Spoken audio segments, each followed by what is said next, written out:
ভিডিওতে যে গাছটি দেখতে পাচ্ছি এই গাছটার সাথে আমি কিন্তু পরিচিত নেই। এই গাছটিকে আমার হাজবেন্ডকে এক জায়গা থেকে উপহার দিয়েছিল। তা বাড়িতে এনে এটিকে আমি ইনডোর প্ল্যান্ট হিসাবে ঘরের মধ্যেই রাখি।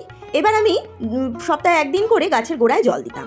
তা জল দিচ্ছি ঠিকই, কিন্তু দেখছি গাছের পাতাগুলো এইরকমভাবে শুকিয়ে যাচ্ছে ও মরে যাচ্ছে একের পর এক।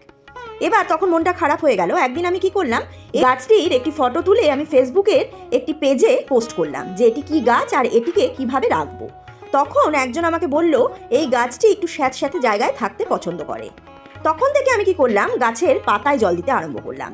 তখন কিন্তু মোটামুটি গাছের সব পাতাগুলোই মরে গেছে। এবার অবশেষে এই একটা পাতা ছিল, তাও কিন্তু আমি হাল ছাড়িনি। আমি আশায় ছিলাম যদি এর থেকে আবার নতুন পাতা বেরোয়। আমি জল ঢালতেই থাকতাম। একদিন সকালবেলা দেখছি উঠে গাছ থেকে একটা পাতার এরকম কুড়ি বেরিয়েছে।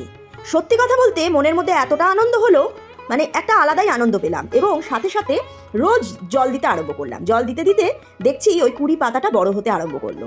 তারপর বুঝতে পারলাম এখান থেকে আবার পাতা বেরোবে। এই কথাটা বলার একটাই কারণ যে আমি কিন্তু হাল ছেড়ে দিইনি। আমি কিন্তু গাছটার পেছনে পড়েছিলাম যে দেখি না শেষমেশ কি হয়। আমাদের জীবনটাও কিন্তু ঠিক এইরকমই। আমাদের জীবনে অনেক সময় আসে আমরা ভেঙে পড়ি, খুব সহজেই হাল ছেড়ে দিই, ভাবি আর কিছু হবে না।